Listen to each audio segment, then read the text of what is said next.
भारतवासी ये चाहता है कि पाकिस्तान के 4 टुकड़े हो जाए, एक बलूचिस्तान बन जाए, एक वजीरिस्तान बन जाए, एक खैबर पख्तूनख्वा बन जाए और साथ में छोटा सा पंजाब रह जाए। भीख में मिला हुआ मुल्क और खैरात में मिले हुए हथियारों से वो भारत से लड़ नहीं सकता, ये उसको समझ में आ गया। इसलिए उसने हाथ पकड़ लिया, पैर पकड़ लिया और नाक रगड़ लिया, इसलिए सीज फायर की भीख मांगी। 2 दिन सीज फायर जो रोका गया, ये बहुत बड़ा चाल है अमेरिका का, हो सकता है चाल है।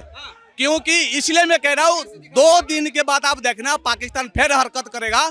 और ये जो तुर्की वाला रखा हुआ है, बोट रखा हुआ है, पूरा भरा हुआ है, वो 2 दिन के बाद एंटर करेगा। एंटर करने के बाद फिर पाकिस्तान अटैक करेगा, फिर देखना फिर क्या करोगे। अभी इसने भीख मांगने की नई तकनीक चालू की है, तुर्की से लिया है, IMF से लिया है। 1955 से 1947 से धंधा इनका चालू है। गांधी जी ने 55 करोड़ दिया था, तब इनके पास रोटी आई थी। और 1960 में जब सिंधु का जल हमने दिया था, तब इनके पास पानी आया। मतलब रोटी पानी के लिए हमसे मोहताज थे और तुम आज हम पर यहाँ उठा रहे हो। कहते हैं हमारे कागज तो बकरी खा गई और वो कागज जो है अब्बा खा गए बकरी को। वो लोग हैं जो पाकिस्तानी प्रोपेगेंडा पे चलते हैं। इस देश के मुसलमान, ये मेरे दोनों भाई खड़े हैं साथ में, ये दोनों भाई खड़े हैं साथ में। आप इनसे पूछो ना, कागज दिखाओ, ये 1 सेकंड में जेब से निकालेंगे, भाई ये रहा मेरा कागज, ले बता। जैसे मेरे लिए है वैसे इनके लिए है, इनके लिए भी भारत माता की जय है, मेरे लिए भी भारत माता की जय है। जिसके मुंह से भारत माता की जय ना निकले वो गद्दार है। अब तक की सबसे बड़ी खबर आ चुकी है, यूएसए ने सीज फायर का ऐलान कर दिया, यानी कि युद्ध पर पूर्ण विराम लगा दिया है। भारत और पाकिस्तान के बीच अगर युद्ध की कोई पहल करता है, उसके बाद यूएसए एक्शन लेगा। लेकिन इस पर लोगों की क्या प्रतिक्रिया है, ये जानना बहुत ज्यादा जरूरी है, क्योंकि लोग मुझे कहीं ना कहीं खुश नहीं दिख रहे हैं। ये जो सीज फायर का ऐलान हुआ है सर, ये सही है? आप बताइए। देखिए, पाकिस्तान की कमर, उसकी अर्थव्यवस्था की कमर प्रधानमंत्री जी ने बिगर कोई बम चलाए और बिगर कोई मिसाइल फेंके ही कर दी थी। सिंधु नदी जल संधि तोड़कर 70% पाकिस्तान को बंजर करने का जो अभियान प्रधानमंत्री जी ने चलाया, वो सबके सामने है। लेकिन आपको बता दूं, मैं मानता हूं हर आम भारतवासी ये चाहता है कि पाकिस्तान के 4 टुकड़े हो जाए, एक बलूचिस्तान बन जाए, एक वजीरिस्तान बन जाए, एक खैबर पख्तूनख्वा बन जाए और साथ में छोटा सा पंजाब रह जाए।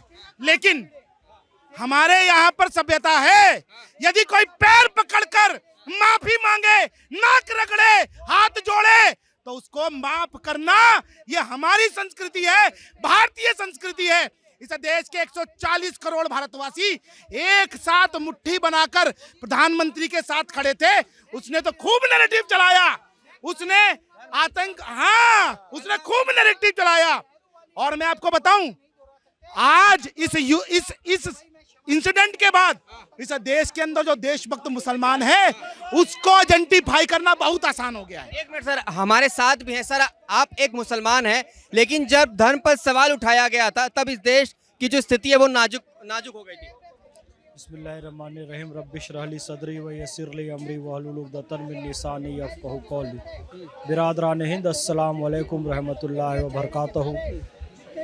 भारत माता की जय, वंदे मातरम। जी, भारत माता की जय। देखिए, पाकिस्तान के आतंकवादियों ने धर्म पूछकर मारा, नाम पूछकर मारा, अंगों की तलाशी लेकर मारा।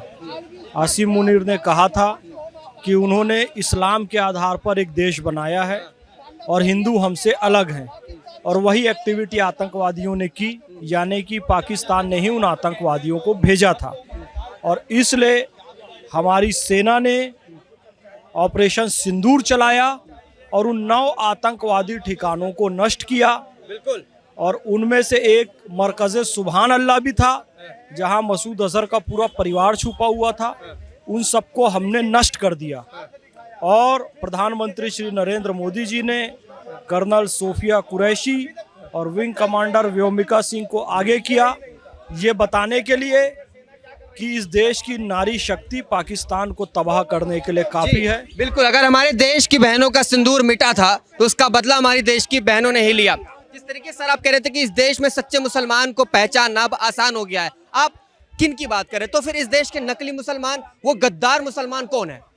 जिन्होंने अपने घर में जमाई पाकिस्तानी बैठा रखा है या अपनी जो है बहू पाकिस्तान से लेके आए हैं, जिनके डीएनए में पाकिस्तान का योगदान है, वही गद्दार है। इस देश के नाम उसको मुसलमान भी नहीं कहूंगा, क्योंकि जो शहीद हनीफुद्दीन था, जो हमारे घर के अंदर बिस्मिल्लाह खान है, जो अब्दुल कलाम है, उन लोगों को मानने वाला ही असली मुसलमान है। ये मैं आपको बता दूं। एक नाम और जोड़ दिया जाए, कर्नल सोफिया कुरैशी मैम। सोफिया कुरैशी जी के पिताजी का भी जोड़िए, उनके दादाजी का भी जोड़िए। वो पूरी पीढ़ी जो है वो भारत के अंदर सर्व कर रही है नेशन के लिए। तो मैं आपको बता दूं, जो लोग कहते हैं ना हम कागज नहीं दिखाएंगे, उसके अलावा जो कहते हैं हमारे कागज तो बकरी खा गई और वो कागज जो है अब्बा खा गए बकरी को, वो लोग हैं जो पाकिस्तानी प्रोपेगेंडा पे चलते हैं। इस देश के मुसलमान, ये मेरे दोनों भाई खड़े हैं साथ में, ये दोनों भाई खड़े हैं साथ में। आप इनसे पूछो ना कागज दिखाओ, ये 1 सेकंड में जेब से निकालेंगे, भाई ये रहा मेरा कागज, ले बता।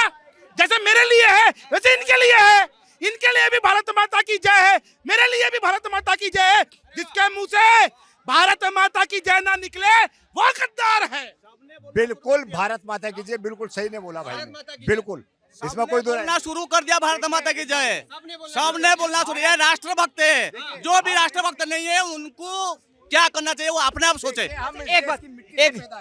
एक बात सुनिएगा सर, पाकिस्तान को जाकर हाथ जोड़ना पड़ा यूएसए के सामने कि भैया युद्ध रुकवा दो वरना हम खत्म हो जाएंगे, मतलब कि भीख मांगने पर नौबत। भीख मांगे चाहे जो मांगे, ये बहुत गलत हुआ चीज भाई रोक की, बहुत गलत हुआ।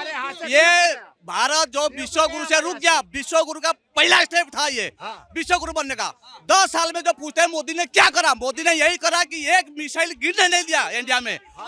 वो लोग कहते हैं कि मोदी जी विदेश यात्रा करते हैं, इसीलिए जाते हैं कि कूटनीति जो है हमारा कोई खुल के नहीं सामने होगा। और ये जो 2 दिन सीज फायर जो रोका गया, ये बहुत बड़ा चाल है अमेरिका का, हो सकता है चाल है।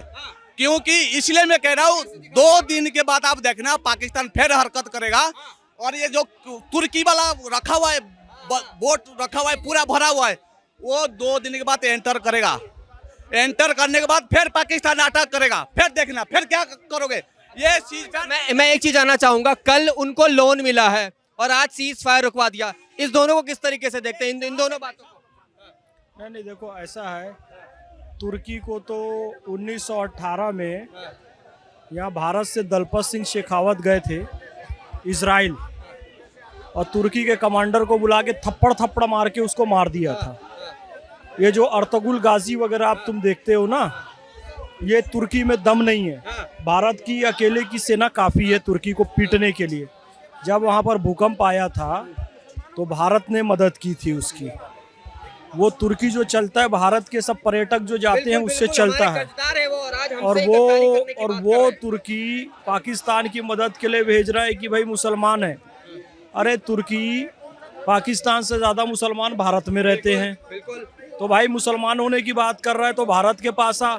अब भिखमंगा पाकिस्तान का कोई टूरिस्ट तुर्की जाता नहीं है। और जो अभी इसने भीख मांगने की नई तकनीक चालू की है, तुर्की से लिया है IMF से लिया है, 1955 से 1947 से धंधा इनका चालू है।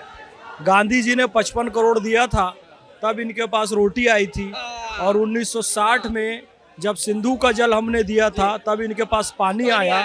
मतलब रोटी पानी के लिए हमसे मोहताज थे और तुम आज हम पर यहाँ उठा रहे हो। सर यही सवाल आपसे रहेगा कि इन दोनों को कैसे लिंक कर रहे हैं? एक तरफ तुम भीख मांग रहे हो IMF से कि हमें पैसे दे दो, हमारे पास फंड नहीं है, और दूसरी तरफ ये भी भीख मांग रहे हो कि भाई साहब वो रुकवा दो, इंडिया हमें खत्म कर देगा। देखिए, पाकिस्तान को समझ में आ गया चीन से मिले हुए एयर डिफेंस सिस्टम और साथ में मिले हुए जहाज़ों में कोई दम नहीं है। चीन ने अपना कबाड़ा दिया है। उसके अलावा जो ईरान से उसको ड्रोन मिले या तुर्की से ड्रोन मिले, उनकी औकात भी उनको समझ में आ गई।